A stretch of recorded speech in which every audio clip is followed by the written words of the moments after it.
पिछली वीडियो में आपने देखा कि पुलोमन राक्षस का वध कैसे हुआ। अब इसके आगे देखेंगे। बच्चा जन्म के समय से पहले ही अपने माँ के पेट से गिरा था, इसलिए उसे च्यवन नाम दिया गया।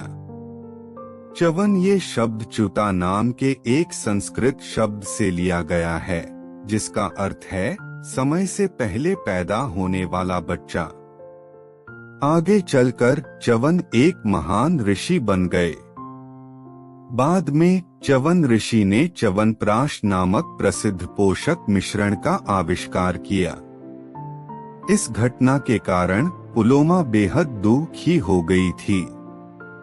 उसने च्यवन को उठाया और आंसुओं से भरी आंखों के साथ वह अपने आश्रम की ओर चलने लगी। उसकी आंखों से आंसू टप टप करके जमीन पर गिर रहे थे। ब्रह्मा जी अपने लोक से अपने पुत्रवधू की स्थिति देख रहे थे। उसे सांत्वना देने के लिए वह उसके सामने प्रकट हुए। ब्रह्मा जी ने देखा कि पुलोमा के आंसू एक बड़ी नदी के रूप में बदल रहे थे और वह नदी पुलोमा के मार्ग का अनुसरण कर रही थी। ये देखकर ब्रह्मा जी ने उस नदी का नाम वधुसरा रख दिया। फिर ब्रह्मा जी ने पुलोमा से बात करके उसका दुख दूर किया और वह अपने लोक लौट गए। जब पुलोमा आश्रम पहुंची, तब उसने देखा कि भृगु ऋषि अत्यंत क्रोधित अवस्था में है। भृगु ऋषि ने पुलोमा से गुस्से से पूछा, तुम्हारे अतीत के बारे में दानव को किसने बताया जिससे उसने तुम्हारा अपहरण कर लिया? पुलोमा ने अपने पति को खुलासा किया कि उसके भूतकाल के बारे में अग्नि ने राक्षस को बताया था। पुलोमा की बातें सुनकर भृगु ऋषि अग्नि पर अत्यंत क्रोधित हो गए और गुस्से में उन्होंने अग्नि को शाप दिया, हे अग्नि, तुमने मेरी पत्नी का अपहरण करने में उस राक्षस की मदद की है, इसलिए मैं तुम्हें शाप देता हूँ। इस क्षण से तुम शुद्ध और अशुद्ध ऐसे सारे पदार्थ ग्रहण करोगे। अग्नि यह शाप सुनकर चकित हो गया। उसे लग रहा था कि उसने कोई गलत काम नहीं किया हुआ। अग्नि ने शाप के विरोध में भृगु ऋषि से कहा, हे ऋषिवर, मुझे शाप देना योग्य नहीं है, क्योंकि मैंने सच बोला है। जो झूठ बोलता है वह अपनी 7 पीढ़ियों को नरक में ले जाता है।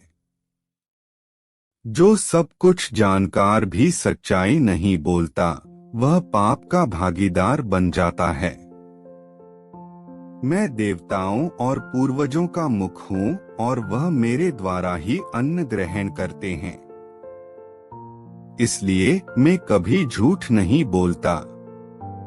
आप थोड़ा सोचिए कि मैं हमेशा उन जगहों पर मौजूद रहता हूँ जो पवित्र होती हैं, तो मैं उन चीजों को कैसे खा सकता हूँ जो अशुद्ध और गंदी हो? लेकिन भृगु ऋषि अग्नि को शाप देने पर अड़े रहे।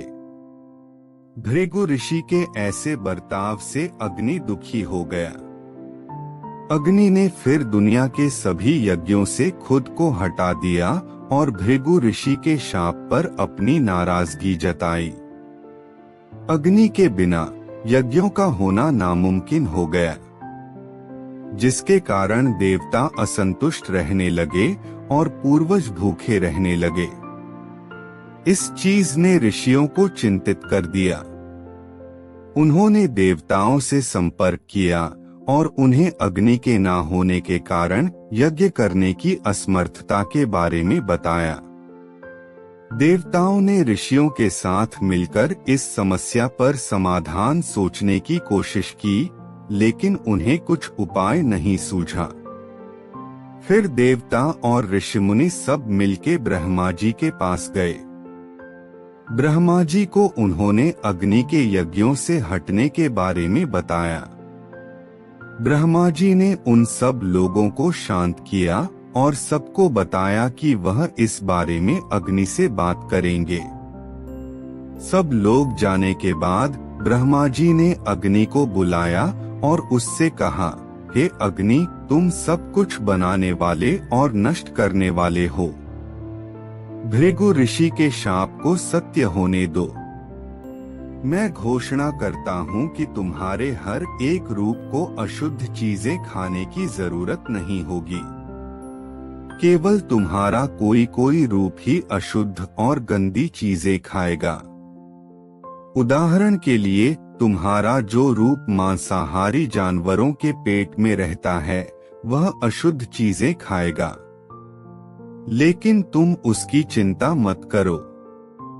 मैं वरदान देता हूँ कि तुम्हारे द्वारा छुआ गया सब कुछ अंततः शुद्ध हो जाएगा। कृपया यज्ञ की आग पर वापस चलो जाओ। देवताओं और पूर्वजों के लिए भोजन ग्रहण करो। अग्नि ने भगवान ब्रह्मा जी की आज्ञा का पालन किया और वह दुनिया के सभी यज्ञों में फिर से लौट गया। अग्नि यज्ञ में लौटते ही दुनिया के सारे ऋषि मुनियों में खुशी की लहर फैल गई और उन्होंने फिर से अपने अनुष्ठानों की शुरुआत की। इसके आगे जानने के लिए नेक्स्ट वीडियो में देखें।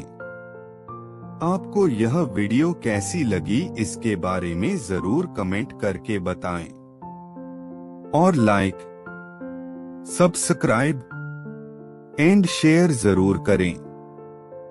धन्यवाद।